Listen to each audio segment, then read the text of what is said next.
thank you again. It's great to be back with the geopolitics family, which I loved my fellowship, and great to be here with all of you today. First, Mo, thank you for your partnership in this event. That's been a fantastic day. I think the briefing, what people don't see about the briefing from my vantage point is that it does a couple of things. One, you get an influx of a lot of the same questions, not all the same, but about news of the day. It's quite efficient in that way because you can address a lot of the news of the day questions. It also is a forcing mechanism in the building for making decisions. We have to say something about X. AP is going to ask about Y. And that sometimes that's a good for the muscle of a White House too.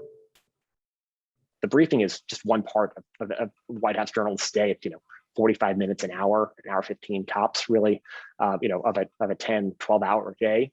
That's not the final work product. You've got a lot of time after that to frame stories and write them and package them up in a way for audiences in the U.S. and around the world that makes them relevant to them. And so I think there is a bit of time there, but certainly the changing media landscape is something you certainly can't ignore. You're talking to the American people. You're not, sometimes it feels good to win an argument in the room, but that's not always attractive on television or how it plays out when people are reading that exchange, right? It's not always in the interest, I should say, of the administration, that you have to remember who you're talking to.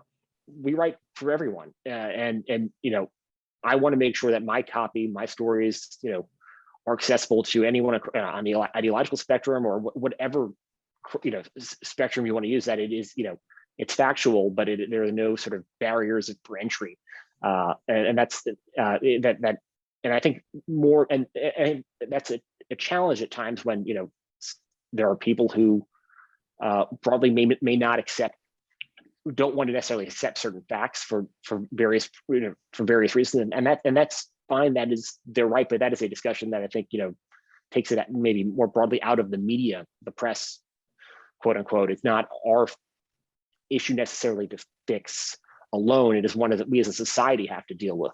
How do we get back to a shared set of common facts?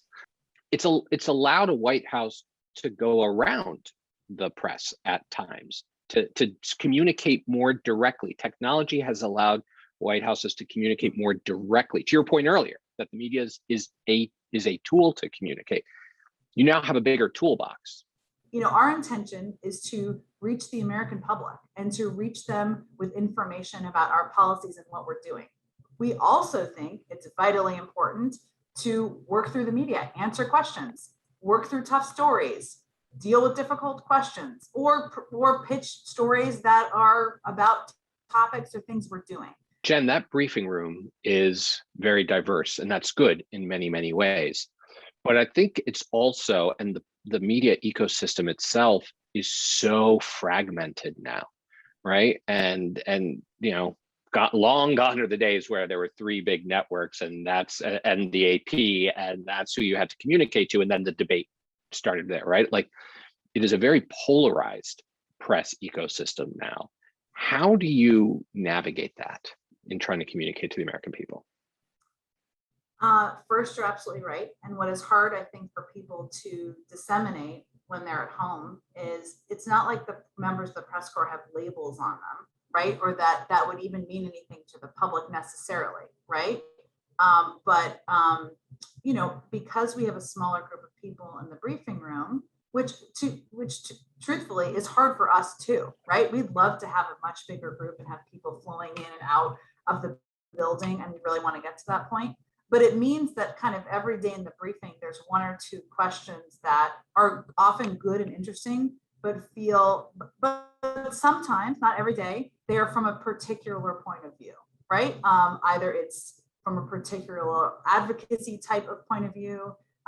There's one person who comes, every time this person comes, I know he's going to ask me a question related to abortion.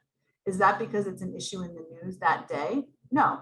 It's because that's the issue he's always going to ask about because of his outlet. That. What's confusing about that, I think, as consumers, is like, why is this question being asked today? But it's not just about the media. I think it's also about social media and how things are disseminated, right? Because what happens is a question is asked, And then it becomes either you're rooting for the administration or you're rooting against the administration, right? And the same comment and the same exchange is frayed in whatever direction or political sway you may have. That is a big difference, right? From 10 years ago, 12 years ago, from how information used to flow. And it's a challenge. What we've made a decision to do is that, we're going to treat everybody in the briefing room and members of the media on our best days. Doesn't mean you don't have heated exchanges. That's part of the back and forth. That's democracy working. We're going to take their questions and we're going to provide information and we're going to have a back and forth as warranted, right? And that having a war or a battle with a media organization is not in our interests. It's not in the interest of the American public. And frankly, it distracts from what we're trying to communicate about. We can be adversarial without being adversaries. And there doesn't need to be raising of voices, but that is a potent symbol of the health and strength of our democracy, for the rest of the world. It's not always about necessarily, does that generate a bit of information? Is the answer gonna, is that quote from Jen going to be in a story that we write necessarily? Is that, that's not the point. There is also this higher purpose to these engagements. It's not just true of this administration, but true of others previously. It's a symbol around the world. And it's also an opportunity at times to sort of hold an administration's feet to the fire, depending on the day, depending on the person asking the question, depending on the story. And I think that's sort of the other piece of this. Yeah, that's such an important point, and I totally agree with that. And that's why we do the briefings. And one of the reasons why we did, it sounds weird for me to say that's why we do the briefings, but it's one of the reasons. You're sending a message to the world that we are going to project, we're going to have this back and forth with the press corps. We're going to be pushed. We're going to be asked tough questions. We're going to, provide information 5 days a week. And the State Department is going to do it 5 days a week. And the Department of Defense is going to do it a couple days a week.